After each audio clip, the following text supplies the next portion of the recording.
Film चाहिँ बाँच्ने आधार हो जस्तो लाग्छ आफूलाई चाहिँ। एक्लोपन नहुन, हरेक कुरा सुख दुःख साट्न पनि एउटा ओछ्यानले नपुग्ने भएर, एउटा ओड्नेले नपुग्ने भएर कहिले रातिमा उता तान्ने, मम्मीले तान्ने, यता तान्ने, राति यस्तो चिसो हुने, कता कता गयो लगिहाल्ने, एउटै माथि थियो नि त ओड्ने। आफू चाहिँ 7 दिन पनि भोकै बस्थेँ, मम्मीले नराखौँ भन्ने हुन्थ्यो कि। अनि लास्ट हुन्थ्यो नि मलाई त कसरी गर्ने भन्ने हुन्थ्यो, एकदम आत्तिन्थेँ म खाली भएको देखेर। फेरि मम्मीलाई चाहिँ मेरो चिन्ता हुँदो रहेछ क्या, हामीलाई फेरि बरु म भोकै बस्थेँ भन्ने हुँदो रहेछ, मम्मीलाई चाहिँ बरु म भोकै बस्ने थिएँ यसले खाएको भए भन्ने हुँदो रहेछ क्या मम्मीले। त्यस्तो हुँदो रहेछ। उसले त्यो चेक गर्छ नि त, चेकिङमा चाहिँ पछाडिबाट कार चलाउने मान्छेले चाहिँ, ट्याक्सी चलाउने मान्छेले चाहिँ त्यो नसा गरेर रहेछ क्या। उसले चाहिँ हानेर, अनि पछाडिबाट हानेर चाहिँ म चाहिँ, उसले त्यो चेक गर्छ नि त, चेकिङमा चाहिँ पछाडिबाट कार चलाउने मान्छेले चाहिँ, ट्याक्सी चलाउने मान्छेले चाहिँ त्यो नसा गरेर रहेछ क्या। उसले चाहिँ हानेर, अनि पछाडिबाट हानेर चाहिँ म चाहिँ बुझाएर चाउचाउ अनि सँगै राखेर खान्थ्यौँ। अनि आफू मलाई भइहाल्यो मगाइसक्यो भन्ने कि त्यत्तिकै नगाएन है, मलाई खाला भनेर मम्मीले चाहिँ सताउँछ। म त लिन्न भन्छु, त्यो अब जे हुनु भइसक्यो भन्ने हुन्छ, लिन्न होला भन्ने हुन्छ। तर आउँछ फेरि त्यो सम्झना चाहिँ, आउनु त पल पल आउँछ। त्यो यस्तो गरेको थिएँ मैले यो बेलामा होइन। एउटा आमाले पनि जुन सन्तानको, जुन छोराकोसँग धेरै पैसा कमाउँछ त्यहीसँग जाने कि त्यही मेरो छोरा हो भन्ने। जो अब कमाउँदैन, जोसँग पैसा छैन, यो छोरै होइन मेरो, मैले जन्माएको होइन भनिदिनुहुन्छ कि। आफै आएर आफै गरेको हो क्या, कोही पनि छैन। बरु अहिले पछि आउनेको लागि सजिलो छ। दुःख चाहिँ बेसरी गरेको हो, गाह्रो चाहिँ गाह्रै हुने रहेछ। अब झट्ट बुझ्यो भने चाहिँ गाउनु मात्रै भन्ने हुन्छ, तर धेरै हुँदो रहेछ। अब हेर्ने नजरहरू, बोल्ने तरिकाहरू त मान्छेको फरकै भइहाल्छ राति भनेपछि। तर मलाई त के लाग्छ भन्दाखेरि आफूमा भर पर्ने कुरा जस्तो लाग्छ कि। अनि के भन्नुहुन्थ्यो, खाने ठाउँ त दिउँसो पनि खान्छन् राति पनि खान्छन् खाने मान्छेले, तर आफूले नखाने आफू बस्नु भन्ने चाहिँ भन्नुहुन्थ्यो। तर छोरीको खुसीका लागि छोरी जता जता भन्छ आमा त्यता त्यतै लाग्नु भयो। फिरुल छ नि आफ्नो के अरे घरको मेन मान्छे होइन, घरको मूल जडा बुवा चाहिँ बितिसकेपछि चाहिँ धेरै दुःख भयो पहिला। किनकि हाम्रो समाज र हाम्रो आर्थिक अवस्था गाईका बनाउन सक्ने बोन्नेवाला थिएन। हाम्रो गोठमा त सुत्यो म पनि चौबटमा। अहिले भैँसीको गोबर हुन्छ, यतातिर त्यो 2टा फला मात्रै फालेको हुन्छ कि।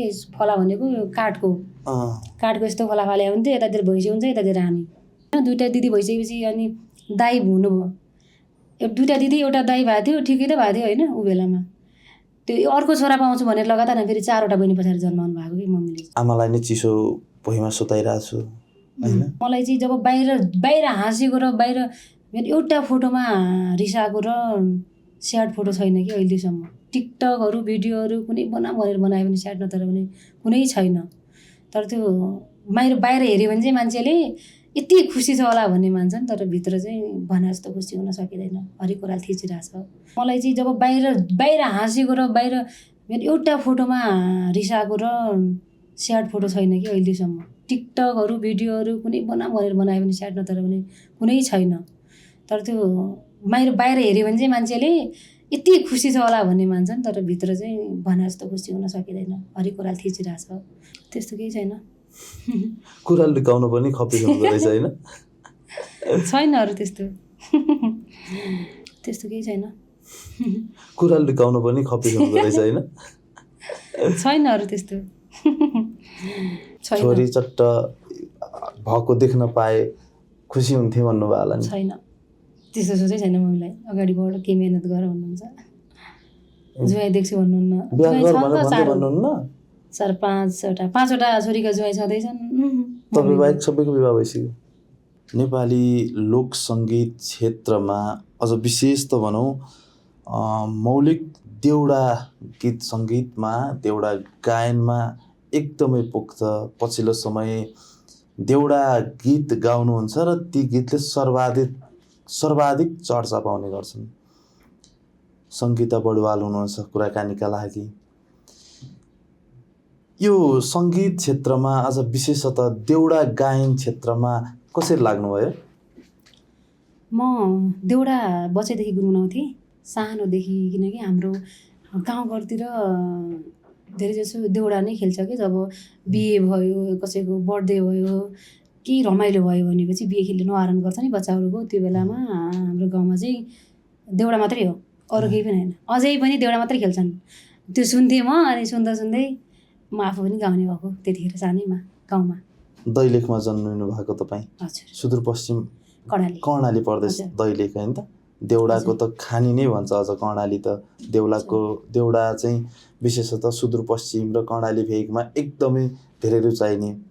अलिकति सङ्गीताको बचपनातिर जाऊँ न। बच्चैदेखि सङ्गीता गायनमा एकदमै रुचि राख्ने हो कि अहिले पछि आएर चाहिँ म गाउनु पर्ने रहेछ, म चाहिँ गायिका बन्छु भन्ने भयो कि के रहेथ्यो? रहर चाहिँ मलाई बच्चादेखि नै थियो खासमा। मैले सानो हुँदाखेरि पनि गाउँमा गुनगुनाएको भएर मेरो बुवालाई पनि भनेको थिएँ कि म त कलाकार बन्ने हो भन्ने होइन। अनि बुवाले कहाँ कलाकार, यो के सम्भव नै छैन, यस्तो कुराहरू पनि हुँदैन, यस्तो कहाँबाट सिक्छ यस्तो कुराहरू भन्नुहुन्थ्यो कि बुवाले। हाम्रो त सम्भवै छैन भन्ने कुरा हुन्थ्यो कि काठमाडौँ जाऊ होइन, कति पैसा खर्च हुन्छ भन्ने हुन्थ्यो। तर रहर चाहिँ मलाई बच्चादेखि नै लास्टै रहर लाग्ने हो। गाउन भनेपछि, नाच्न भनेपछि त है। त्यो बुवाले भने जस्तै रहेछ, काठमाडौँ आएर गायिका बन्नलाई कति सङ्घर्ष गर्नु पर्यो, कति चोटहरू, ठक्करहरू होइन, कतिसम्म भोग्नु पर्यो सङ्गीताले? दुःख चाहिँ बेसरी गरेको हो, गाह्रो चाहिँ गाह्रै हुने रहेछ। अब झट्ट बुझ्यो भने चाहिँ गाउनु मात्रै भन्ने हुन्छ, तर धेरै हुँदो रहेछ। गाउनु पनि अलि मेहनत गर्नुपर्ने रहेछ। त्यो झट्टै गाउँमा गाए जस्तो हुँदैन, यहाँ सबै कुरा सिक्नु पर्यो। गाह्रो चाहिँ गाह्रो छ। दैलेखबाट काठमाडौँ आउँदाखेरि गायिका बन्छु भनेर आउनुभयो कि अन्य केही गर्छु भनेर आउनुभयो? आउन चाहिँ गीतै गाउँछु भनेर आएको, तर गाउँमा चाहिँ भनिनँ। भोलि सफल भएन भने गीत गाउँछु भनेर गएको थियो, यस्तो भयो भन्नुहुन्छ होला भनेर गाउँमा चाहिँ केही न केही त गर्छु भनेर आएँ अरूसँग। आफ्नो मनमा र मम्मीलाई चाहिँ, मनमा थाहा थियो, मम्मीलाई चाहिँ भनेको थिएँ म गाउने हो भनेर। सँगै आएको आमा छोरी हामी गीत गाउनको लागि। कति वर्ष भयो काठमाडौँमा यही गायन क्षेत्रमा लाग्छु भनेर आउनुभएको? मेरो 6-7 वर्ष भयो। 7 वर्ष भयो। हजुर। 7 वर्षदेखि सङ्घर्ष गरिरहेको सङ्गीता अहिले आएर चाहिँ दर्शक श्रोताको मनमुटुमा बस्न सफल भयो?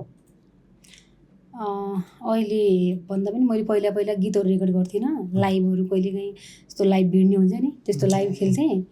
जब एउटा सुरुको मेरो पहिलो गीत रेकर्ड भयो, पहिलो गीत नै सबैजनाले एकदमै माया गरिदिनु भयो कि सोचेको भन्दा धेरै माया गरिदिनु भयो। अनि त्यहाँभन्दा पछि चाहिँ मैले गीतहरू गाउन थालेँ।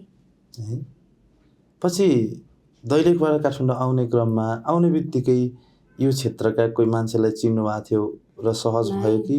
कोही थिएन चिनेको मान्छे, एउटा मान्छे पनि थिएन। आएँ आफै कोठा खोजेर आमा छोरी बस्यौँ आफैले।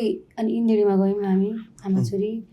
अनि कोही थिएन, एउटा मान्छे चिनेको थिएन हाम्रो। मैले आफैले गरेर आफैले चिनेर गरेको। सुरुवातको यो सङ्गीत क्षेत्रको सङ्घर्ष सुनौँ न अलिकति। के देख्नु पाइँदो रहेछ गायिका बन्छु भनेर यो सहरमा हिँडिसकेपछि? दुःख चाहिँ एकदमै पाइयो। किन भन्दाखेरि अब हाम्रो यहाँ चिनेको मान्छेहरू पनि कोही थिएन। हामी घरदेखि आइसकेपछि चाहिँ अब घरदेखि ल्याएको पैसाहरू पनि त सक्यो नि त, सक्यो, काम छैन आफ्नो।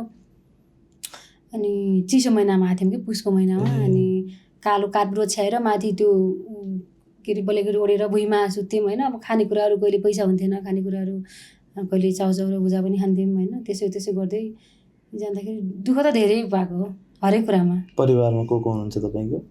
मेरो परिवारमा दाजु हुनुहुन्छ एकजना, भाउजूको 2टा छोराछोरी हुनुहुन्छ, छोरा हुनुहुन्छ, मम्मी म मात्रै छौँ अहिले चाहिँ। अब दिदीबहिनी सबै अब बिहे गरिसके, 6वटा दिदीबहिनी, एकजना दाइ हो। तपाईँ कान्छी छोरी? म कान्छीभन्दा अगाडिको। बुबा चाहिँ? बुबा हुनुहुन्न। बुबा बितिसकेपछि हामी काठमाडौँ आएको। त्यसपछि मम्मीसँगै काठमाडौँ आउनुभयो? हजुर। अहिले चाहिँ मम्मीसँग बस्नुहुन्छ? मैले सँगै आएको हो। आएदेखि मम्मी जान पनि भएन त्यहाँ गाउँमा। अनि सँगै बस्यौँ अहिलेसम्म। सँगै चाहिँ अब आफूसँगै राख्ने भन्ने सोच हो मेरो।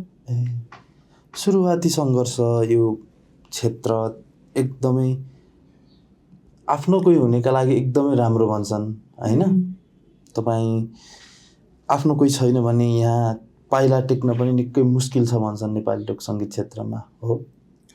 गाह्रो त गाह्रो छ। बरु अहिले कोही नानी बाबुहरूले दिदी मलाई कस्तो गीत गाउन रहर छ भन्यो भने आउन त हाम्रो रुममा बस्नु, हामी छौँ भन्ने ठाउँ लाइभ गाउने ठाउँ, रेकर्ड गर्ने ठाउँमा जहाँ पनि लिन सक्यौँ नि त हामीले त। मैले भन्न सकेँ नि त कसैले। तर म आउँदाखेरि दाइ दिदी मलाई गाउन मन छ भनेर कसैले नभनेर, कोही नचिनेको मान्छे चिनेको थिएन क्या मैले। म आफै आएर आफै गरेको क्या, कोही पनि छैन। बरु अहिले पछि आउनेको लागि सजिलो छ। तिनीहरूले भन्यो भने चाहिँ के गर्न सक्यो, आफूले ठाउँ देखाउन सक्यो, यहाँ यस्तो छ यहाँ यस्तो छ भनेर। तर म चाहिँ कोही थिएन। एक्लै साहस गरेर आएको मान्छे आज यो स्थानसम्म पुग्नुभयो। हजुर। के लाग्छ कहिले कहिले यो गीत सङ्गीत क्षेत्रकै लागि म जन्मेको हुँ जस्तो लाग्छ कि होइन रहेछ, जति गरे नहुने रहेछ भन्ने टाइप, त्यस्तो के लाग्छ? अहिले चाहिँ मलाई के लाग्छ, अलि म सानै उमेरदेखि लागेको भए भन्ने लाग्छ। ढिलो लाग्यो कि भन्ने हुन्छ। सानै उमेरदेखि लागेको भए त केही न केही गर्थ्यो होला अझै भन्ने लाग्छ मलाई। कतिपयले भन्नुहुन्छ यतिकै यो उमेर ठिक हो, यतिखेर भइरहेछ ठिक छ भन्नुहुन्छ। तर अझै आफूलाई त्यो लाग्ने रहेछ कि अलिक सानो उमेरदेखि लाग्यो भए राम्रो हुन्थ्यो होला भन्ने लाग्छ मलाई चाहिँ। अभावमा गायिका बनेको हो सङ्गीता? हजुर। काम थिएन भन्नुभयो होइन? सुरुमा आएपछि केमा काम गर्नुभयो? काम केही पनि थिएन। के भन्छ त्यो फुलको कि लुगाको कि कपडाको यस्तो फुल बनाउने हुन्थ्यो क्या, यस्तो उनेर लामो माला बनाउने त्यस्तो कामहरू। यतिको बस्नुभन्दा भनेर गर्ने भनेर पैसा भऱ्यौँ होइन। त्यहाँ त यत्तिकै ठग्ने रहेछ क्या। अनि कति 5,000 पहिला भऱ्यौँ। अनि त्यो माला एक माला बनाएको 70 रुपियाँ। 70 रुपियाँको एक माला भने चाहिँ एक माला बनाउनु 3-4 दिन लाग्ने कि, त्यो हुँदै नहुने, त्यो अर्कै बिग्रिने मात्रै। अनि त्यो चाहिँ मैले पैसा मात्रै भरेँ, त्यो काम चाहिँ भएन। अनि म चाहिँ दोहोरीमा काम गरेँ पछि। दोहोरी साँझमा काम गर्नुभयो? त्यही पनि दोहोरी हुन्छ भने थाहा थिएन मलाई। अनि यसो त्यो उसमा आएँ कि कोटेश्वरमा चप्पल किन्न आएको थिएँ। अनि त्यो दोहोरी लेखेको क्या। अनि दोहोरी भनेपछि मलाई रुक्क भने के रहेछ यो भनेर त्यो सोधेँ कि त्यहाँ बुझेँ पसलको मान्छेहरूलाई, के रहेछ यो भनेको। नानी यहाँ त बेलुका आउनुपर्छ, तर राति हुन्छ पैसा खर्च हुन्छ भन्नुभएको थियो क्या। के रहेछ भनेर बुझेँ। अनि बेलुका अनि आमा छोरी आयौँ, त्यहाँ आएर बुझ्यौँ। यसो बुझ्दाखेरि गाएँ मैले होइन। कति राम्रो गाउनु भएको, भोलिबाट आउनु ल यति स्यालेरी दिन्छौँ यस्तो हुन्छ भनेर भनिदिनु भयो। अनि म चाहिँ खुसी भएँ, पैसा पनि पाउने गीत पनि गाउनु पर्ने राम्रो रहेछ भनेर काम गरेँ। 1-1.5 वर्ष जति काम गरेँ। त्यहाँभन्दा पछि चाहिँ गीत रेकर्ड गरेँ। अनि गीतहरू पनि राम्रै भयो, लाइभहरू खेल्न थालेँ। अनि रातिको काम छोडिदिएँ। भनेको पहिलो जब गर्नलाई तपाईँले दोहोरी साँझ भन्ने थाहै थिएन, यहाँ चाहिँ बेलुका दोहोरी गाउँछन् भनेर त्यो काम पाइन्छ भनेर जानुभयो कि मम्मीलाई लिएर त्यहाँ यस्तो हुन्छ अरे मम्मी जाम भनेर जानुभयो? त्यो माथि दोहोरी साँझ लेखेको, अनि त्यो त बन्द हुँदैछ, बिहान दिउँसो बन्द हुन्छ नि त। अनि तलको पसलको मान्छेलाई थाहा हुन्छ के हो भने सोधेँ क्या मैले पसलको चप्पल किन्ने ठाउँको मान्छेलाई, दाइ यो माथि दोहोरी लेखाएको छ के होला भने। नानी यो त राति गीत गाउने ठाउँ हो, तर यहाँ आएपछि खर्च गर्नुपर्छ, त्यहाँ बिल धेरै आउँछ भन्नुभएको थियो क्या। मलाई त बुझ्नु थियो होइन। अनि बुझ्नुको लागि चाहिँ गएको क्या म, के रहेछ हेर्न पाउने हो कि गाउन पाउने हो कि त्यो के हो भन्ने लाग्यो कि मलाई। अनि आमा छोरी बेलुका आयौँ हामी हेर्न, त्यहाँ यसो आयौँ। अनि के रहेछ भनेर गाउने ठाउँ रहेछ क्या। अनि पछि दोहोरी साँझ हुन्छ भने बल्ल थाहा पाएको कि मैले थाहै थिएन त्यतिखेर। त्यो लाइट होइन, त्यो पहिलो दिनको तपाईँको म अनुभव सुन्न चाहन्छु। त्यो लाइट, त्यहाँ बजिरहेका बाजाहरू होइन, त्यहाँभित्र गीत गाइरहेका, त्यो देख्दाखेरि मनमा के लाग्थ्यो? फर्स्ट टाइम चाहिँ दिमागमा च्याट्ट आउँछ नि, ला यस्तो के टाइपको आएको थियो? त्यो झ्याट्ट चाहिँ मलाई के आएको भन्दाखेरि त्यो दिदीले चाहिँ, मेरो एउटा दिदी पनि आएको थियो क्या मसँग गाउँमा। उहाँ दिदीले चाहिँ नानी यो त मान्छे मार्ने ठाउँ है क्या हो, तातो पानी दियो बेमा हामीलाई बिहोस बनाने के हालेर नखाउँ भन्नुहुन्थ्यो क्या। मैले के नखाउँ न भने खाएँ। मलाई झट्ट उठ्दाखेरि के लाग्यो भन्दाखेरि यतिकै गीत मात्रै गाउने होला नि। अनि त्यतिखेर कोही पनि आएन। सुरुको पहिलोचोटि हामी गएको भन्नाले हामी छिटै गइहाल्यौँ कि, कोही नआउँदै। अनि गीत सित गाउँछन् होला नि, अनि यो खिचेर मोबाइलमा आउँछ होला, हामी त्यही हेर्छौँ होला टाइपको भएको थियो कि मलाई। त्यो खिचेर आउनेवाला होला भन्ने लाग्थ्यो मलाई। लाइभ अहिलेको जुन लाइभ छ नि त्यो रातिको होला भन्ने लाग्यो त्यतिखेर चाहिँ।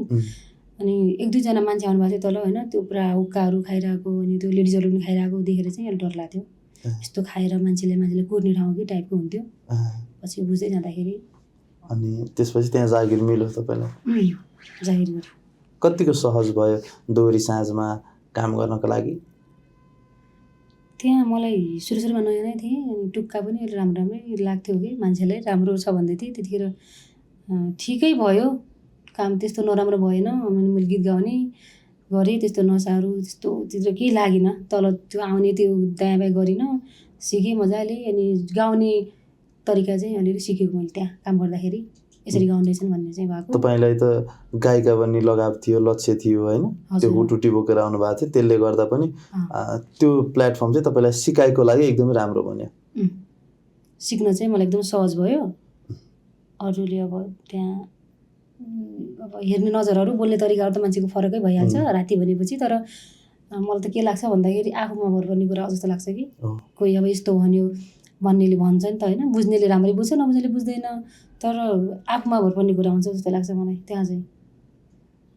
रातिमा काम गर्यो भन्नेमा फरक दृष्टिकोणले हेर्ने नजरिया चाहिँ परिवर्तन गर्नुपर्छ। त्यो चाहिँ अझै कुन तरिकाले बुझ्छ भन्ने कुरा हो। बिग्रिने मान्छेहरू, फटाउने मान्छेहरू त राति काम नगर्ने पनि हुन्छ क्या। सबै राति काम गर्ने बिग्रिया हुन्छ भन्ने हुँदैन भन्ने लाग्छ मलाई चाहिँ। त्यसपछि सङ्गीताको साङ्गीतिक यात्राले छलाङ मार्दै गयो बिस्तारै।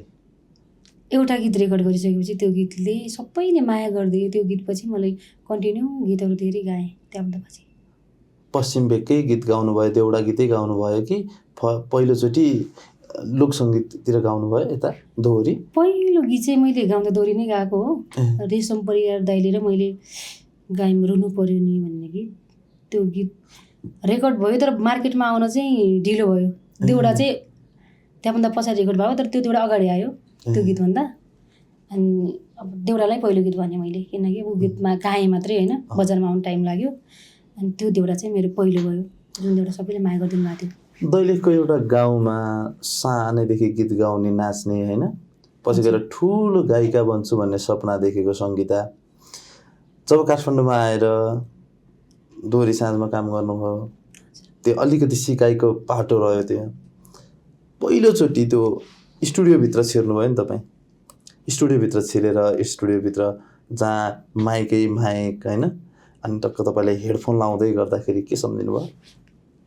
त्यो बेलामा सुरु बेलामा त मलाई गीत सङ्गीतमा सिक्नुपर्छ, बुझ्नुपर्छ भन्ने थाहा थिएन होइन। जस्तो गीत पनि गाउँछु होला भन्ने चाहिँ हुन्थ्यो कि त्यो बेलामा। गाउन चाहिँ गाउँछु भन्ने हुन्थ्यो क्या। जब भित्र गयो, अब सुरुमा त कहाँ हुन्छ त, कहीँ बिट मिल्दैन, कहीँ सुर लाग्दैन भन्छन्, के भन्छन् भन्ने हुन्थ्यो कि।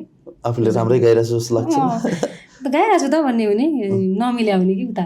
अनि पछि बुझ्दै जाँदाखेरि यस्तो हुँदो रहेछ भन्ने लाग्छ अहिले चाहिँ है। सिक्नुपर्दो रहेछ भन्ने लाग्छ। माइकको अगाडि टक्क आफूलाई उभिँदाखेरि अब चाहिँ म गायिका बने जस्तो लाग्यो। त्यसो त भएको थियो। गीत रेकर्ड भयो मेरो, एउटा गीत रेकर्ड भयो पनि कति खुसी त्यो बेलामा। लास्टै एउटा गीत रेकर्ड हुने बित्तिकै यति खुसी हुन्थेँ म त। कसलाई सुनाउनुहुन्थ्यो त्यो गीत? पहिलोचोटिको गीत रेकर्ड भयो, कसलाई सुनाउनु भयो? मम्मीलाई सुनाएको रुममा गएर, अनि दिदीहरूलाई पठाइदिएको, सानो रेकर्ड गरी ल्याएको थिएँ। सबभन्दा पहिला त मम्मीलाई सुनाएको मैले। मम्मीले चाहिँ जब दोहोरी साँझ पनि देख्नुभयो मम्मीले त त्यो दिनमा होइन, पुरै धुवाँ भरिएको होइन, त्यो देखिरहँदा छोरी यो चाहिँ भएन, नगर, यतातिर हुँदो रहन्छ क्या भन्नु भएन? मम्मीले चाहिँ तर खै गाउँतिर हुर्केको भए पनि तर बुझ्नुहुन्छ क्या। अनि के भन्नुहुन्थ्यो, खाने ठाउँ त दिउँसो पनि खान्छन् राति पनि खान्छन् खाने मान्छेले, तर आफूले नखाने आफू बस्नु भन्ने चाहिँ भन्नुहुन्थ्यो।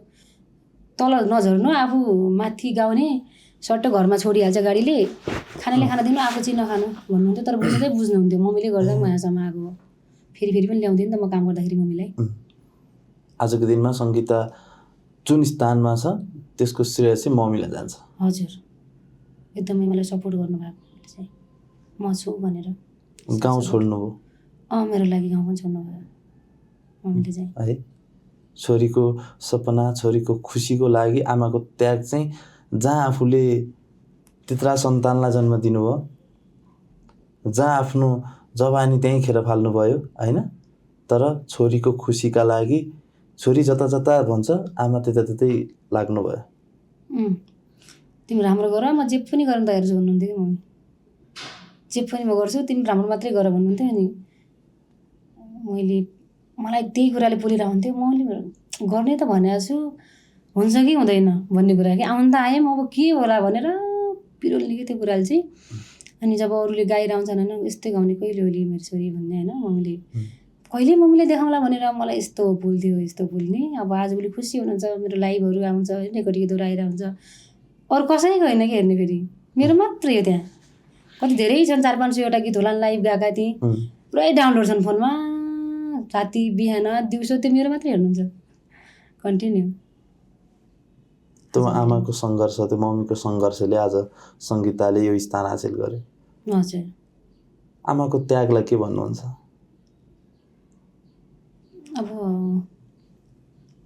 बुवा बितिसकेपछि चाहिँ एक्लोपन भयो होला होइन, मम्मीलाई पनि एक्लोपन भयो होला। अनि मैले भनेको थिएँ कि मलाई यदि मैले मेरो जस्तो केही गर्न सकेँ भने म छोराको हिसाबले हजुरलाई राख्छु, मैले के गर्न सके पो हजुरलाई सपोर्ट गर्न सकौँला भन्दै। अनि मेरो लागि केही हजुरले मतलब त्याग्नुपर्छ भनेको थिएँ मैले मम्मीलाई। गाउँ त्याग्दिनँ मेरो लागि, म बरु गिटी फोडेर भए पनि हजुरलाई पाल्छु भन्दै। अनि हुन्छ भन्नुभयो, त्यो लागि त म जे पनि गर्छु भन्नुभयो। त्यत्रो गरिसकेपछि मलाई साथ सपोर्ट गर्नुभयो नि त। त्यो त्याग चाहिँ अब मेरो लागि एकदमै जीवनको ठुलो उपलब्धि हो। त्यही त्याग गरेको भएर म पनि त अब बाँचुन्जेलसम्म सपोर्ट गर्छु, साथ दिन्छु। छोरा नै हो, म छोरी होइन, छोरा नै भएर पाल्छु भनेर चाहिँ। बुबालाई गुमाउनु भएको कति भयो? 7-8 वर्ष, 8 वर्ष भयो क्या हो, त्यस्तै भयो। गाउँमै हुनुहुन्थ्यो तपाईँ? गाउँमा। त्यो बुबाको अभावले चाहिँ कतिको पिरोल्दो रहेछ? पिरोल छ नि, आफ्नो के अरे घरको मेन मान्छे होइन, घरको मूल जडा बुवा चाहिँ बितिसकेपछि चाहिँ धेरै दुःख भयो। दुःख चाहिँ यसरी हामीलाई छोराछोरी दुःख छुट्टै, अब मम्मीले छुट्टै दुःख कि बुवा बितिसकेपछि हरेक कुरामा दुःख भयो नि। जहाँ बुवा हुनुहुन्थ्यो हरेक कुरा पुर्याउने। हजुर। बुबा नै नभइसकेपछि चाहिँ त्यो गाउँ पनि शून्य भएर छोड्नु भयो होला सायद। हजुर, कस्तो ऊ लाग्ने, हरेक कुराहरू नरमाइलो लाग्ने कि पुरै शून्य जस्तो। हजुर। त्यो बुबाको सपना पनि थियो नि छोरीलाई गायिका बनाउँछु भन्ने। पहिला किनकि हाम्रो समाज र हाम्रो आर्थिक अवस्था गायिका बनाउन सक्ने बन्नेवाला थिएन। हाम्रो समाज नै त्यस्तो छ, घरको आर्थिक स्थिति त्यस्तै थियो। बुवाले अब त्यहाँ गएपछि धेरै पैसा खर्च हुन्छ भन्ने सोच्नु भएको भएर सकिँदैन भन्नुहुन्थ्यो, हुँदैन होला भन्नुहुन्थ्यो। त्यो समाजले चाहिँ कतिको स्वीकार थियो तपाईँलाई जुन बेला म गायिका बन्छु भनेर हिँड्दाखेरि? गाउँदेखि भनिनँ, गाउँमा भनिनँ, केही काम गर्छु भनेर निस्केको थिएँ, गाउँको मान्छेलाई भनिनँ। यहाँ काठमाडौँ आएँ, काठमाडौँ आएर पछि राम्रो गइसकेपछि चाहिँ राम्रै गरेछ, राम्रो भाषा भन्ने अहिले अलिअलि बुझ्छन्। फेरि 4-5 वर्ष पहिलेको भन्दा अझ अहिले थोरै केही कुरा बुझ्छन् गाउँमा। तपाईँको भेगमा त तपाईँ निकै चर्चित हुनुहुन्छ। ठिकै छ, राम्रै छ, सबैले माया गरिदिनुहुन्छ। मैले गाएँ हरेक गीतहरू चाहिँ मन पराइदिनुहुन्छ। तपाईँको यसो फेसबुकतिर आउने रिल्सहरू एकदमै भाइरल हुन्छन् होइन? पछिल्लो समय लाग्दैन नेपाल जो लोकसङ्गीतलाई मन पराउनुहुन्थ्यो ती व्यक्तिहरू देउडालाई अझ धेरै माया गर्नुहुँदो रहेछ भन्ने लाग्यो? अहिले त कति खुसी लाग्छ मलाई। यहाँ हाम्रो यतातिरको लोकगीत गाउने दाइहरूले देउडै नबुझ्ने भए पनि लय मनपर्छ, भाका त्यो शब्द नबुझे पनि गाउन नानी भन्नुहुन्छ। अहिले चाहिँ यसरी खुसी लाग्छ, सबैले चिनिसके देउडाहरू, सबैलाई मन पनि पर्छ। अझै राजदाइले मैले गाएको लाइभ देउडा थियो, त्यो देउडा झन् सबैले माया गरिदिनु भएको। अनि अहिले चाहिँ सबैले भन्नुहुन्छ कि, अनि जब नानी गीत गाउनु थियो भन्नुहुन्छ, कुन गीत भनेको देउडा भन्नुहुन्छ कि यता साइडको दाइहरू, यता जो लोकगीत गाउनुहुन्छ उहाँहरूले नि। देउडा चाहिँ जे होस् खुसी लाग्छ मलाई। सबैले अहिले चाहिँ मन पनि पराउनुहुन्छ। देउडा कतिको जीवन पर्यन्त गीत हुन्छन् देउडामा? देउडामा हाम्रो धेरै जसो कर्णाली सुदूरपश्चिम हो, त्यो भेगतिर चाहिँ चल्छ देउडा चाहिँ है। लास्टै आफ्नो जीवनमा भोगेका कुराहरूलाई पनि देउडामा समेट्नुहुन्छ? त्यो चाहिँ हुन्छ, भोगेका जस्तै राम्रो कुरा पनि नराम्रो कुरा पनि हरेक कुराहरू देउडामा। जस्तो कर्णाली सुदूरपश्चिमतिर छाउपडीका कुराहरू पनि आउँथे होइन, जुन चिजलाई चाहिँ तपाईँले देउडा मार्फत पनि गाउनु भएको छ? मिल्छ त्यो। मतलब जस्तै कतिका छोरी मर्या छाउगोठो राख्नाले यो टाइपको गीतहरू, अनि राख्नुहुन्न टाइपको गीतहरू अझै छ। त्यो जुन छ रियलमा बनाएको गएको। रियलमा तपाईँले नि त्यो पीडा त्यो भोग्नुभयो? गोठमा त सुत्या हो म पनि। छाउगोठमा अहिले चाहिँ छैन भन्छन्, छ अझै, तर अझै अहिलेको बहिनीहरू जुन छन् नि, अब अहिले हामीभन्दा पछाडिको बहिनीहरू चाहिँ भन्दैनन् त्यो घरमा। अनि मेरै आन्टीको छोरीहरू पनि नजाने रहेछन् कि के भएको छ त भन्नुहुन्थ्यो अस्ति आन्टीको। त्यो नजाने, अहिले चाहिँ म चाहिँ गएको गोठमा चाहिँ सुतेको। म भन्दा अझ अगाडि मेरो दिदीहरूलाई अब एक्लै राति हुन्छ भनेर कुर्ने भन्ने हुन्छ कि, हाम्रो कुर्न जाने बिराम गुरुवा भने जस्तै। अनि त्यो यतातिर भैँसी गोबर हुन्छ, यतातिर त्यो दुईवटा फला मात्रै फालेको हुन्छ कि, फला भनेको काठको यस्तो फला फालेको हुन्थ्यो, यतातिर भैँसी हुन्छ यतातिर हामी। त्यो सुतेको छु म गाउँमा। गोठमै त हो नि त सुत्ने त। त्यसको त्यो सुत्नको लागि छुट्टै एउटा कुनै उता बनाइदिन्थ्यो? कुनै ठाउँमा छुट्टै सानो घर पनि बनाउने, कतिपयले छुट्टै घर बनाउन नपाउनेले चाहिँ गोठमै सुत्ने, भैँसी बाँध्ने, यतातिर भैँसी यतातिर हामी। जोसँग पैसा थियो उनीहरूले चाहिँ छुट्टै बनाउँथ्यो कि? त्यो पनि हो, जसले व्यवस्थापन गर्न खोजे छुट्टै बनाऊ न भन्ने तरिकाले बनायो भने बनाए, तर भइरहेछ नि त भन्ने हुन्छ नि त। कतिपय त ठाउँ छ सुतिहाल्छन् भन्ने हुन्छ। हाम्रो चाहिँ तल भैँसी बाँध्ने थियो, पछि बनाएको तल भैँसी गाई गोरु बाँध्ने, अनि माथि चाहिँ मान्छे सुत्ने बनाएको थियौँ हामीले चाहिँ। हाम्रो चाहिँ पछि भैँसीको गोठमा पनि सुत्नु भयो? पहिला चाहिँ सुतेको, मम्मीहरू हुँदाखेरि दिदीहरू हुँदाखेरि यतातिर भैँसी यतातिर हामी। आज त्यही आफैले भोगेका चिजलाई शब्दमा उतार्दै गर्दा चाहिँ मन अमिलो हुँदैन? हुन्छ, किनकि हाम्रोतिर अझै त्यो अबुझ भइरहेको कि, अझै बुझ्नु भएन कि कुराहरू केही पनि। हाम्रोतिर त देउताहरू रिसाउँछ होइन, त्यो के हुन्छ भन्छन् अझै पनि। अझै म गाउँ गएँ भने छुट्टै बस्नुपर्छ कि अझै पनि। किन? त्यो सिस्टमै त्यस्तै छ कि हाम्रो। मतलब घरमा खासै बस्दैनन् कि, कोही बहिनीहरू नभनेर ढाँटेर बस्यो भने बसे, यदि भन्दै बसेछ भने मान्दैनन् कि घरमा बसाउन। अझै पनि हाम्रोतिर छैन त्यो नै भनेको छैन अझै पनि? हटेकै छैन त्यो। हिजो सङ्गीताले गरेका दुःखहरू होइन, हजुर सुनौँ न अलिकति। कुन बेलाको? जुन बेला तपाईँ गायिका बन्न आउनुभन्दा पहिलाका त्यो जीवन कस्तो थियो? पहिलाको जीवन पनि मेरो एकदमै, अब हामी गाउँतिर हुर्केको मान्छे, अनि के भन्छ, अब मेरो फ्यामिलीमा पनि अब मेरो बुवाको बुवा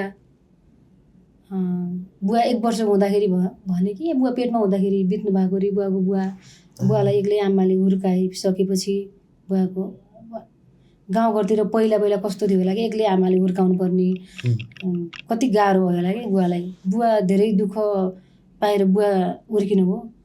बुवा हुर्किसकेपछि अब हामी गाउँघरतिर के सिस्टम छ भन्दाखेरि, एउटा छोराको र एउटा आँखाको भर हुन्न भन्ने सिस्टम छ कि हाम्रो गाउँतिर। हाम्रो जसको भनी भन्नाले चाहिँ भन्छन् एउटा छोराको भर हुन्न, यदि त्यो छोरा भोलि मर्यो केही भयो भने पनि, अनि त्यो छोरी मात्रै भएर हुँदैन टाइपको हुन्छ कि। अझै हाम्रो गाउँतिर छ क्या त्यो। हाम्रो भन्दा पनि उता सबै ठाउँतिर छोरा चाहिन्छ भन्ने चाहिँ हुन्छ क्या। 2टा छोरा एउटाले हुँदैन। मेरो 2टा दिदी भयो होइन, 2टा दिदी भइसकेपछि अनि दाइ हुनुभयो।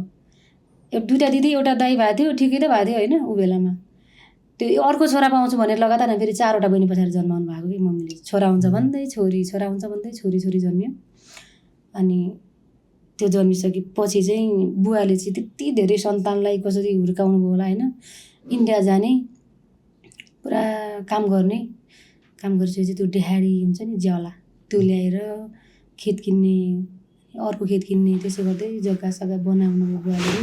अनि हामी चाहिँ अब भने बेलामा राम्रो लाउन राम्रो त्यो खानेकुराहरू खानलाई चाहिँ पाउँथेन होइन। पढाइ पनि धौ धौ धौ धौ हुन्थ्यो।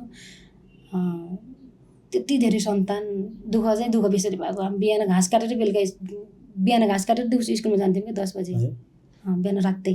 त्यो छोराको चाहनामा जन्मिरहेका छोरीहरू हजुर त्यही माथि मम्मी होइन अब जो अझै पनि समाजले त फेरि छोरा पाउन नसक्ने भन्ने टाइपका पनि हुन्थ्यो होला।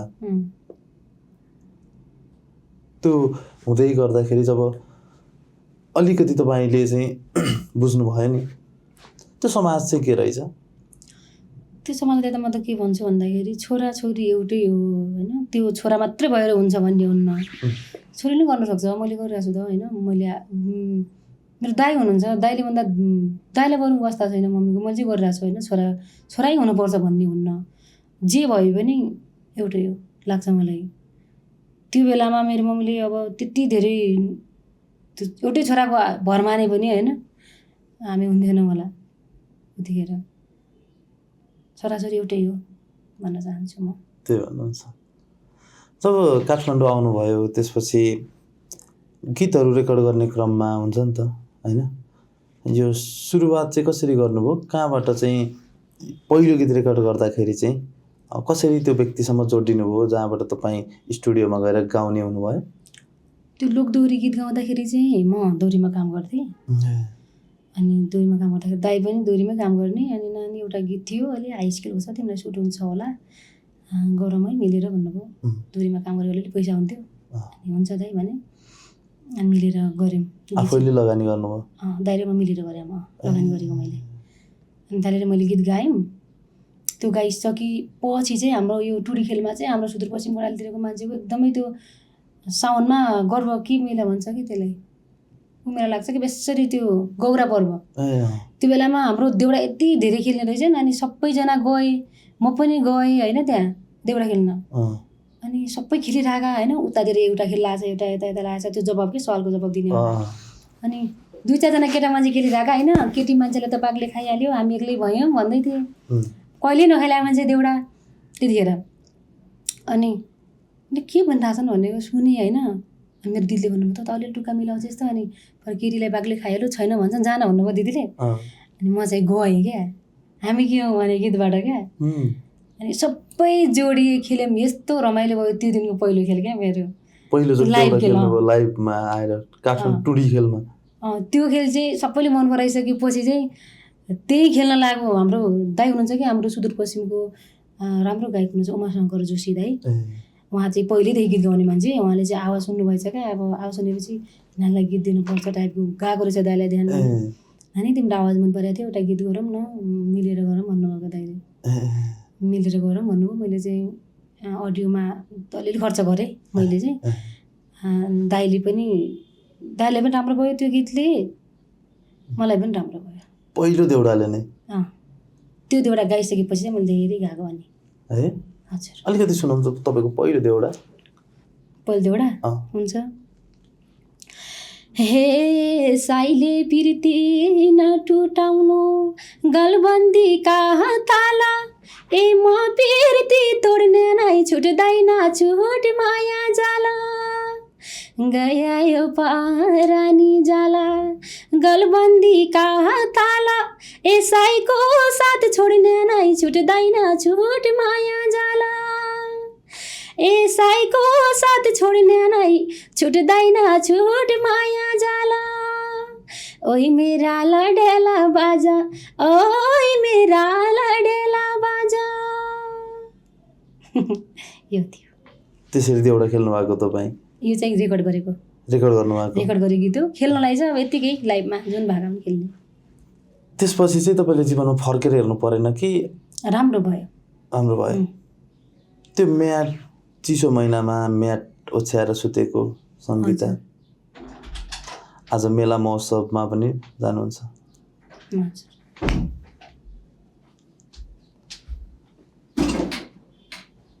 त्यो बेलामा 3जना थियौँ। अङ्कलको छोरी पनि आउनुभएको थियो साथमा।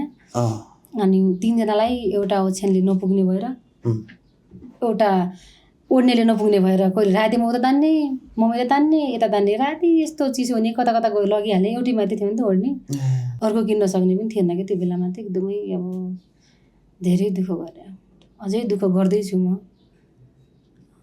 दुःख चाहिँ आफूले परेपछि थाहा हुँदो रहेछ त्यो चिसो रातमा जब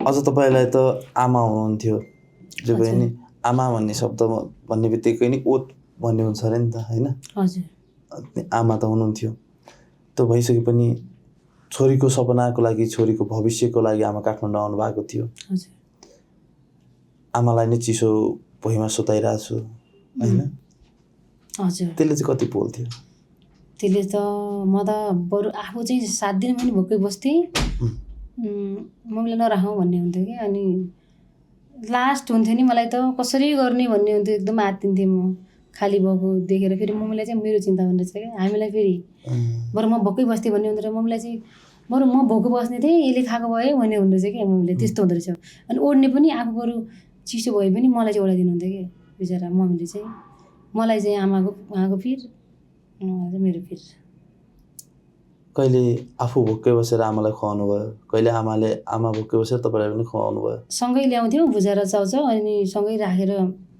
खान्थ्यौँ अनि आफू मलाई भइहाल्यो मगाइसक्यो भन्ने कि त्यत्तिकै नगाएन मलाई खाला भनेर मम्मीले चाहिँ त्यस्तो गर्नुहुन्थ्यो म नाइन हजुर खानु भन्ने त्यो सन्तानप्रतिको माया चाहिँ मलाई त्यो कुराले पोल्थ्यो लास पोल्थ्यो मलाई बिचारा मम्मीलाई भोकै राखेको छु भन्ने हुन्थ्यो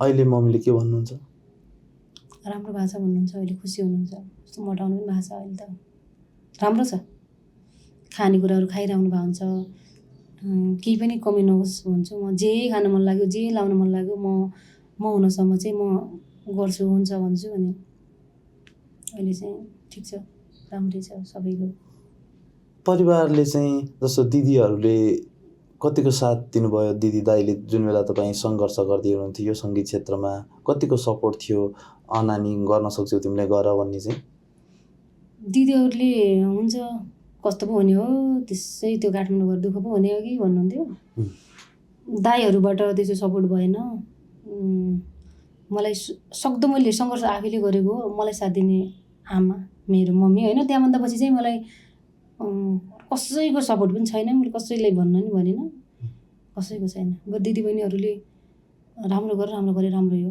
भन्नुहुन्थ्यो दाइहरूको सपोर्ट त भएन कल्पनामा कुनै दिन आमाले पनि अब नानी म जान्छु भनेर गाउँ फर्किन्छु भन्नुभयो भने भन्नुहुन्न त्यसो त अस्ति अलिअलि के रिसाइदिएको थिएँ म गाउँ गइजान्छु भन्नुहुन्थ्यो अनि जानुहुन्न गाउँमा चाहिँ ढोका लगाएको छ कोही छैन घरमा एक्लै अब बुढो मान्छे जानु दिन्न म अब बुढेसकालमा एक्लै छोड्नु है तपाईँलाई चाहिँ सम्झना आउँदैन त्यो जन्मेको गाउँको आउँछ जान्छु म कहिलेकाहीँ त्यही कार्यक्रम पऱ्यो भने पनि छिन घर पुगेर आउँछु त्यो बाटो धेरै हुम्ला जुम्ला कार्यक्रम पऱ्यो भने त्यही बाटो हिँडिरहन्छु कि म अनि कोही हुनु न त्यही पनि जान्छु कहिलेकाहीँ दसैँमा काम पऱ्यो भने गइरहन्छु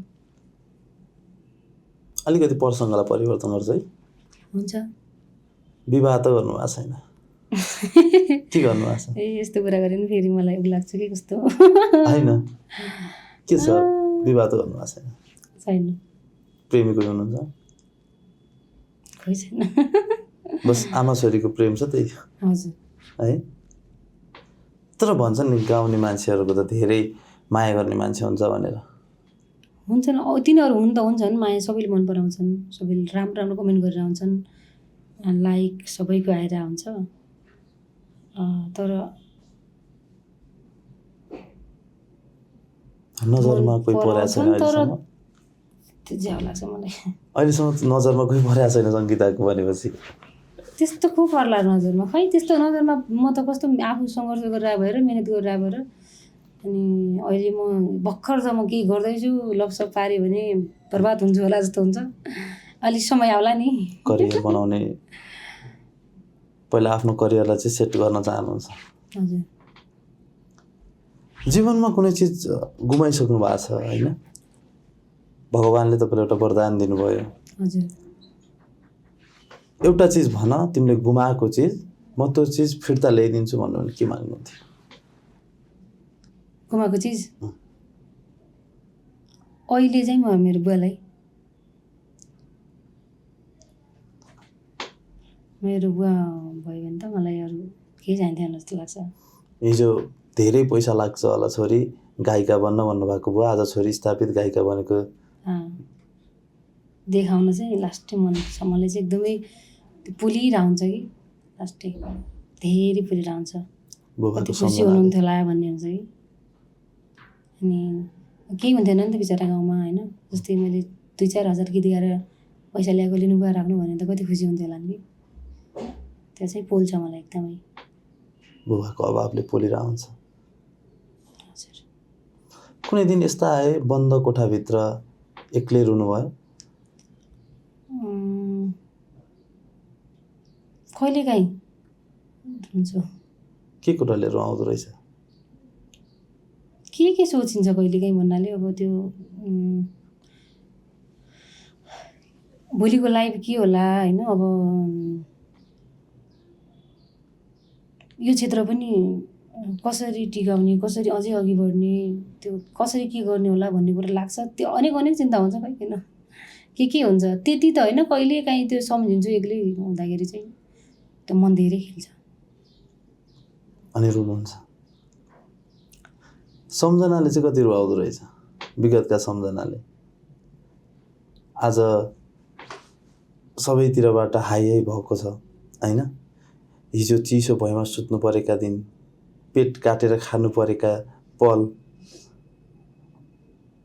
ती चिजले चाहिँ सताउँछ। म त लिन्न भन्छु, त्यो अब जिउनु भइसक्यो भन्ने हुन्छ, लिन्न होला भन्ने हुन्छ। तर आउँछ फेरि त्यो सम्झना चाहिँ आउनु त पल आउँछ। त्यो यस्तो गरेको थिएँ मैले यो बेलामा होइन, यो बेलामा यस्तो लुगा लगाएको थिएँ, यस्तो चप्पल लगाएको थिएँ, अहिलेसम्म यतिसम्म त गर्छु भन्ने हुन्छ।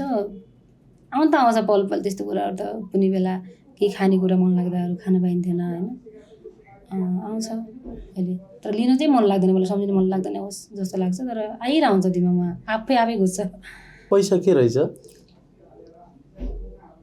पैसा मैले बुझेअनुसार पैसा सबै थोक। पैसा भयो भने चाहिँ सबै आफ्नो हुन्छ, त्यो चाहिँ मलाई थाहा छ। पैसाले सबै किन्न सकिँदो रहेछ। पैसा नभयो भने त आफ्नो दाजुभाइले आमाले पनि हेर्दैन कि। त्यो चाहिँ मैले भोगेको देखेको कुराहरू। मसँग पैसा हुन्थेन नि, मलाई न मेरो दाजुभाइ हुन्छ, न मेरो आमा हुन्छन्, न मेरो दिदीबहिनी हुन्छन् होला, नाम ठाउँमा होला। तर मसँग पैसै छैन भने त मसँग बोल्ने नजरै अर्कै हुन्छ कि सबैको। त्यो चिज पनि भोग्नु भएको छ तपाईँले? मलाई थाहा छ त्यस्तो कुराहरू, थाहा हुन्छ। कतिको देखे पनि छु मैले, जोसँग धेरै पैसा छ होइन। एउटा आमाले पनि जुन सन्तानको, जुन छोराकोसँग धेरै पैसा कमाउँछ त्यहीसँग जाने कि त्यही मेरो छोरा हो भन्ने। जो अब कमाउँदैन, जोसँग पैसा छैन, यो छोरै होइन मेरो, मैले जन्माएको होइन भनिदिनुहुन्छ कि। त्यो चाहिँ मैले देखाएको छु। आफूले चाहिँ कतिको भोग्नु भएको छ पैसा बिनाको जिन्दगी, पैसा बिनाको समाज र आफन्तीको हेपाइ? भोगेको छु मैले। पैसा छ भने त के टेन्सनै हुन्न कि, सबै संसार मेरो यो भन्ने हुन्छ। छैन भने त कोही हुँदैन। भोगेको छु मैले त्यस्तो कुराहरू चाहिँ। सबै किन्न सकिन्छ पैसा भयो भने चाहिँ। मान्छे अरू त अरू भइहाल्यो होइन, सामान चिज पनि, मान्छे त पैसाले पनि किन्न सकिन्छ। सङ्गीत आज यति चर्चा छ होइन, यति हँसिलो भएर गीत गाउनुहुन्छ, तर त्यो मनभित्र चाहिँ एकदम भारी र एकदम कुण्ठा छ सङ्गीताको हो। गाउँदाखेरि त्यो भाव दिनुपर्ने, अब रमाइलो गीतमा रमाइलो दिनै पर्ने त्यो रहेछ। तर मनमा त पीडा सबैको हुन्छ होला जस्तो लाग्छ। तर मेरो पनि अब छ अनेकौँ भइरहेको हुन्छ कि त्यो मान्छेमा पीडा त सबैमा हुन्छ होला जस्तो लाग्छ। तर मलाई चाहिँ जब बाहिर हाँसेको र बाहिर मेरो एउटा फोटोमा रिसाएको र स्याड फोटो छैन कि अहिलेसम्म। टिकटकहरू भिडियोहरू कुनै भनेर बनायो भने स्याड, नत्र भने कुनै छैन। तर त्यो बाहिर हेऱ्यो भने चाहिँ मान्छेले यति खुसी छ होला भन्ने मान्छन्, तर भित्र चाहिँ भने जस्तो खुसी हुन सकिँदैन। हरेक कुरा थिचिरहेछ। बाहिर हाँस्ने मान्छेको मनमा चाहिँ धेरै पीडा हुन्छ अरे झन्। जसले चाहिँ हाँसेर देखाए हुन्छ त्यो मान्छे चाहिँ धेरै रोको हुन्छ अरे।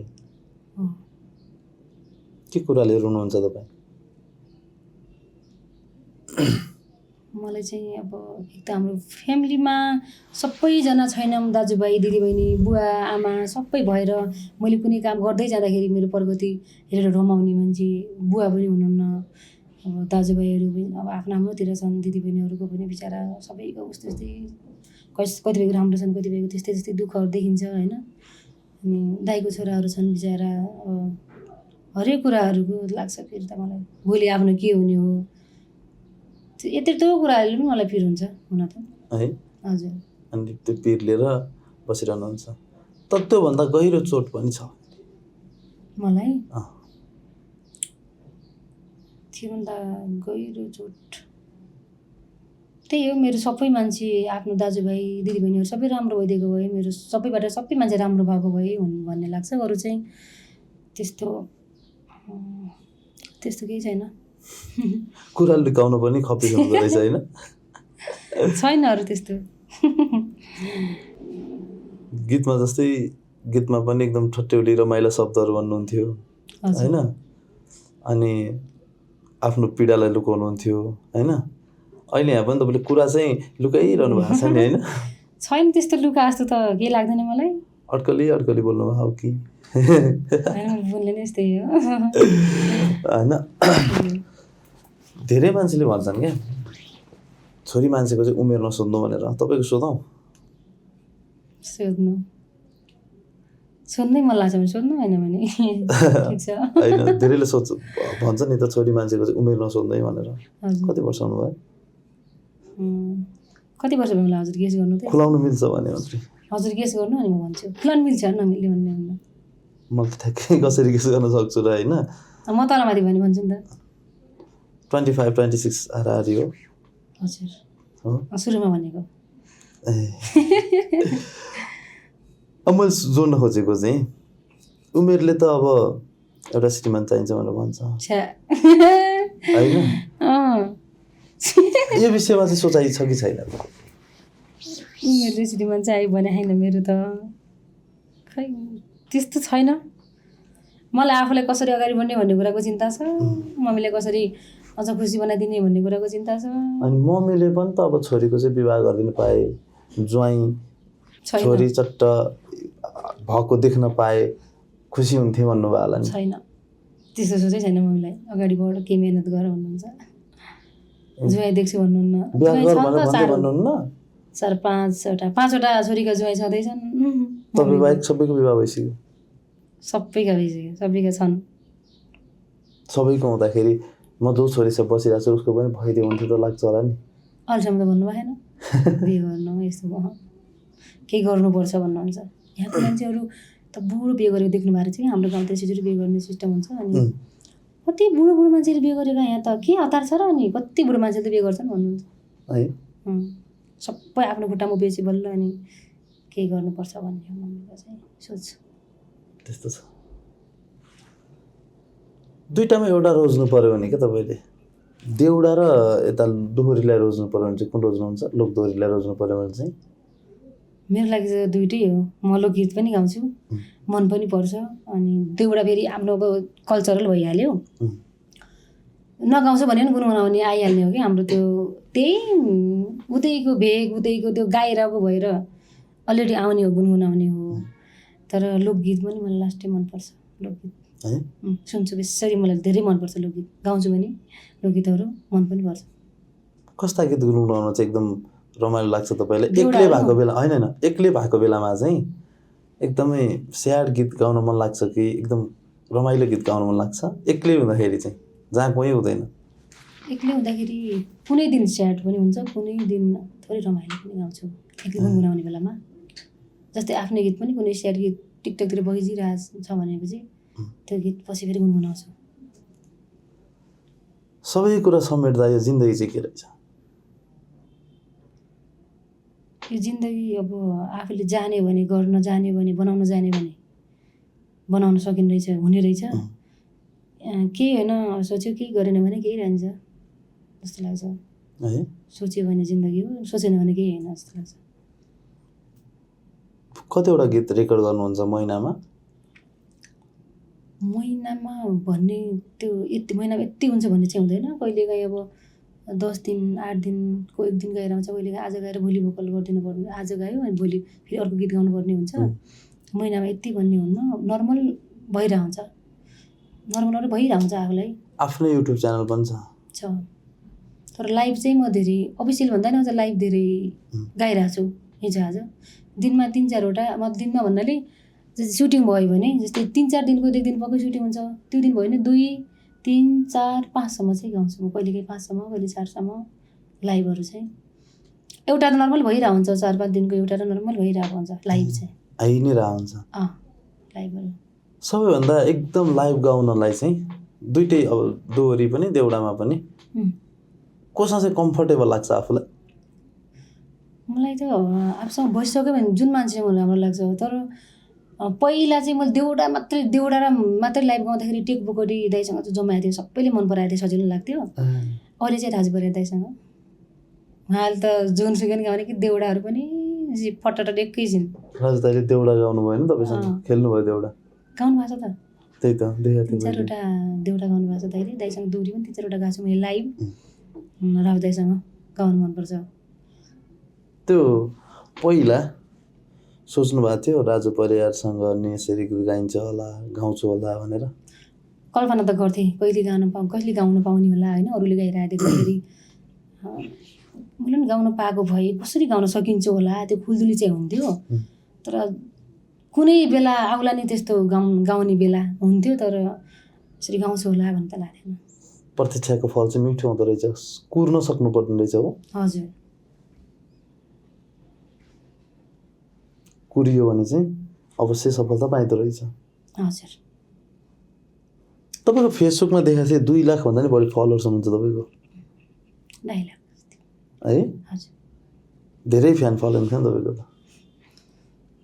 त्यो हुँदो रहेछ क्या, जब 10,000 पुग्दाखेरि 20,000 पुग्यो भने 40-50 हजार भएको भए के हो र भन्ने हुँदो रहेछ। त्यो 2 लाख त्यति हुनुहुन्छ, तर अझै त्यो आफूलाई के लाग्दो रहेछ कि यति मात्रै भन्ने हुन्छ कि अझै 4-5 लाख भएको भए भन्ने लाग्दो रहेछ कि त्यस्तो आफूलाई। तर हुनुहुन्छ 2 लाख 2.5 लाख भनेको पनि चान्चुने कुरा होइन। देउडा पश्चिम भेगबाट आउने कलाकारहरू कमै मात्रामा आउनुहुन्छ सायद, सुदूरपश्चिम कर्णालीबाट होइन? हजुर, देउडामा यता यो पुरै गीत सङ्गीतमै अलि नाम चाहिँ स्थापित बनाइसक्नु भएको?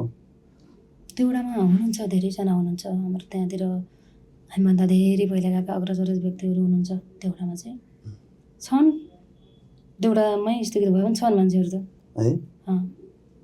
ईश्वु सन्ज्याल पनि देउडा नै त गाउनुहुन्छ नि होइन? देउडाबाटै आउनुभएको त? देउडाबाट धेरै चिन्नु भएको हुनाले, तर लोकगीत पनि गाउँछन् नि त। कस्तो छ तपाईँको सम्बन्ध चाहिँ उसँग? राम्रो छ, राम्रो छ।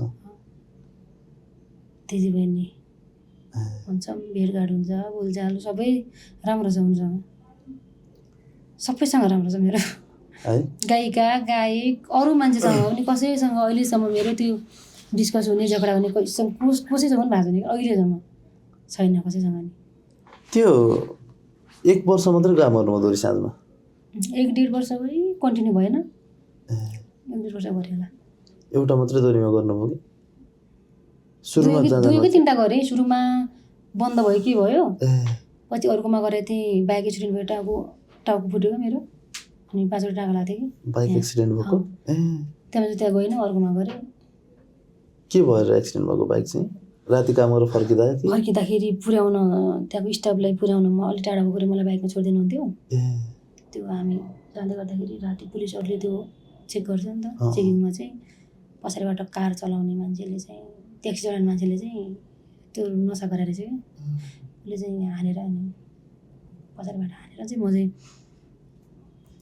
छिट्टेको उता बढेको कि, अनि टाउको फुटेको मेरो। हस्पिटल भर्ना गरेर 3 कि 4 दिन बसेको हस्पिटलमा। टाँका नै लगाएर त्यो 5वटा टाँका कति लाग्थ्यो। त्यसपछि फेरि रेस्ट गर्नुभयो धेरै समय नै, गीत सङ्गीतमा आउनु भएन? त्यतिखेर 1-2 महिना गरेँ, धेरै गरिनँ। फेरि जान उतिखेर त रहर थियो, कहाँ त्यो रेस्ट गर्ने थाहै भएन कि, हिँडिहाल्ने त्यो बेलामा।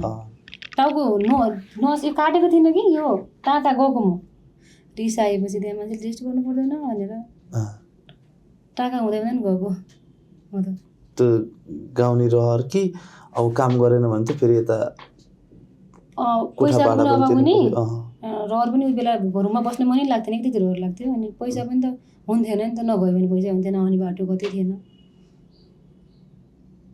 जानु पर्थ्यो हजुर अभावको भुमरीबाट आफूलाई तङ्ग्राउँदै आज लाखौँ दर्शक श्रोताहरूको मनमुटमा बस्नु भएको छ मेला महोत्सव पनि राम्रै जानुहुन्छ होइन ठिक गइरहेको छु त्यस्तो धेरै पनि होइन नजाने पनि होइन ठिक गइरहेको छु त्यो पनि राम्रो भइरहेछ अहिले ठिकै छ भनौँ अब चाहिँ कस्ता खाले गीतहरू होइन कस्ता सङ्गीत हामीले सुन्न पाइन्छ मेरो अब चाहिँ धेरै जसो देउडा नै गाउँछु तर प्रयास चाहिँ मैले लोकगीतमा पनि गरिरहेको छु अब चाहिँ लोकगीत पनि गाउनुहुन्छ जस्तो म अब के प्रश्नहरू सोध्छु छोटा उत्तर दिनु होला छट्ट के आउँछ दिमागमा त्यही भन्नु होला है हजुर सुरुमै तपाईँ त्यही भेगको भा भएर कर्णाली भन्ने सुन्ने बित्तिकै चाहिँ ठ्याक्क दिमागमा के आउँछ कोही कसैले तपाईँको अगाडि कर्णाली भने चाहिँ के आउँछ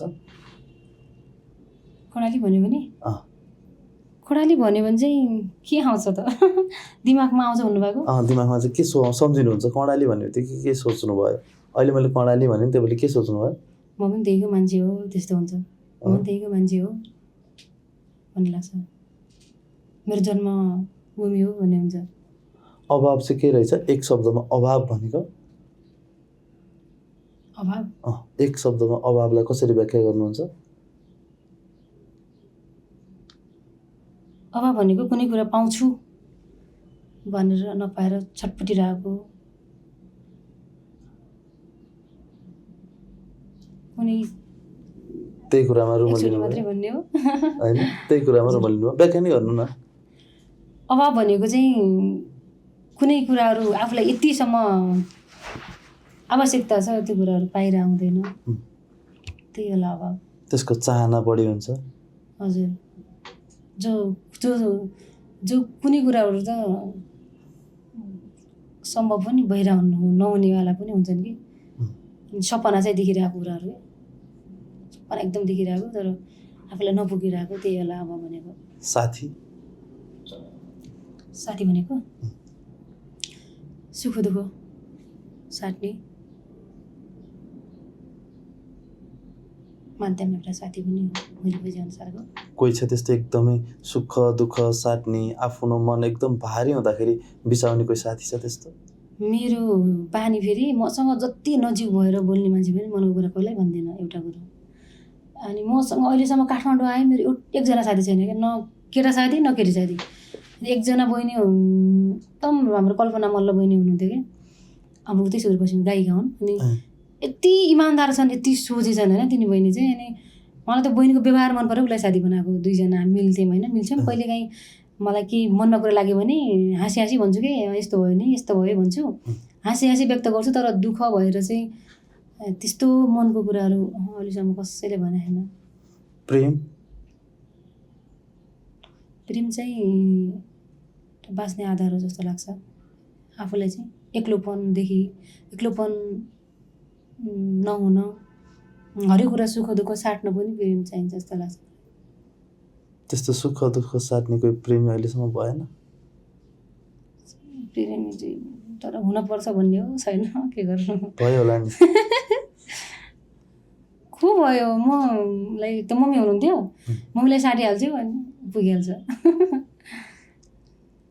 जीवन साथी भने चाहिँ के रहेछ अब तपाईँको त छैन होइन जीवन साथी जो हुन्छ नि जीवन साथी चाहिँ एकदमै बुझ्ने छ भने जिन्दगी बन्यो एकदम बुझेन भने त्यो जतिको निचोर शब्द केही लाग्दैन मलाई एकदम त्यो सम्बन्ध जोड्यो कसैको हो भन्ने ट्याग लाग्यो होइन फलानाको हो भन्ने भयो तर तिनीहरूको सम्बन्धै भएन भने त बुझ्ने भयो भने चाहिँ राम्रो हो यदि बुझ्ने नै भएन भने चाहिँ कसैको नाम जोडियो भने पछि त्यो नामसँग मेटाउन गाह्रो हुँदो रहेछ हो मेटाउनै गाह्रो फलानाको हो भन्ने हुन्छ यदि त्यो केही हुन्छ न केही हुन्छ। सामाजिक अनि चित्रण पनि फरक हुने भयो फेरि। हजुर, जीवनसाथी चाहिँ बुझ्यो भने चाहिँ एकदम राम्रो हो, बुझ्नेवाला छ भने। तर उस्तै छ भने चाहिँ केही होइन, नभएको राम्रो जीवनसाथीहरूको बारेमा चाहिँ। आफन्ती चाहिँ एक हिसाबले हेऱ्यो भने चाहिँ सुख दुःखमा साथ दिने, मर्दा मलामी, राम्रो हुँदा जन्ती भन्छ कि भन्छ, त्यो बुझ्यो भने त राम्रो हो। तर राम्रो गऱ्यो भने चाहिँ आफन्त आफूले राम्रो काम गर्न सक्यो भने चाहिँ आफन्त छन् भन्ने हुन्छ, आफन्तले राम्रो हेरेछ भन्ने हुन्छ। आफन्त चाहिँ ठिक लाग्छ, राम्रो लाग्छ मलाई, किनकि आफन्त हुनुपर्छ भन्ने हुन्छ। आफन्तहरूले चाहिँ गर्यो हौसलाहरू दिएको, हौसलाहरू दिँदाखेरि मेरो कोही आफन्त छ भन्ने हुन्छ, यस्तो गर्नुपर्छ भन्ने सल्लाह सुझाव दिँदाखेरि। आमा त अब संसारै भइहाल्यो नि, जुले गर्दा हामीले यो संसारमा अहिले हिँडिरहेछौँ, खाइरहेछौँ होइन, बोलिरहेछौँ। संसारै देखाएर मैले यसरी बोलिरहेको छौँ आमाले गर्दा त हो नि, त्यही भएर आमा त संसारै हो नि त हाम्रो लागि त। अझ तपाईँको लागि त विशेष हुनु। हजुर, मेरो लागि फेरि कतिपयको लागि जन्म दिने र कर्म नदिने हुन्थ्यो भन्दाखेरि मेरो लागि सबै हुनुभयो कि। दुवै दिनुभयो? हजुर, सबै। बुबा पनि अर्को संसार हो। बुवाले आमाले जन्म नदिएको भए हामी जन्मिन्थेनौँ होला, हामी कसरी बोल्थ्यौँ, संसारमै हुन्थेनौँ होला। त्यही भएर आमा बुवा दुइटै संसार हुन् हाम्रो। कुराकानी लामो भयो होइन, अन्तिममा पनि छौँ। हजुर, मलाई चाहिँ यस्तो कुरा भन्न मन लाग्थ्यो थियो, त्यो कुरा चाहिँ आउँदै आएन, त्यो प्रसङ्ग नै आएन भन्ने त्यस्ता केही चिज छन् भने? त्यस्तो त केही छैन, मैले सोचेकै छैन। भनेको कुराहरू फर्काउने हो, अरू चाहिँ त्यस्तो केही सोचिरहेको छैन। दर्शकहरूलाई के भन्नुहुन्छ हेरेर बस्नुहुने दर्शकहरूलाई? यति लामो अन्तर्वार्ता पुरै हेरेर बस्नु दर्शकहरूलाई? दर्शकहरूलाई चाहिँ मैले जति पनि मैले अहिलेसम्मको गाएका गीतहरू, मैले गरेका हरेक एक्टिभिटीहरू राम्रो मानिराख्नु भएको छ। फेरि पनि यसै गरी मलाई साथ सपोर्ट दिनु होला, किनकि हजुरहरूले गर्दा नै हामी, हजुरहरू नै हाम्रो हौसला हो। हजुरहरूले गर्दाखेरि हामी अझै माथि बढ्न सक्छु होला भन्ने मलाई आशा छ। र त्यसै गरी आज म पहिलोपटक हाम्रो आवाज खबरमा आएको छु। अनि यहाँ चाहिँ मैले आफ्नो केही सुख दुःख प्रसङ्ग आएअनुसारको राखेको छु। हजुरहरूलाई कस्तो लाग्छ सल्लाह सुझाव दिनु होला भन्न चाहन्छु। हस्, समय दिनुभयो, धेरै धेरै धन्यवाद। धन्यवाद।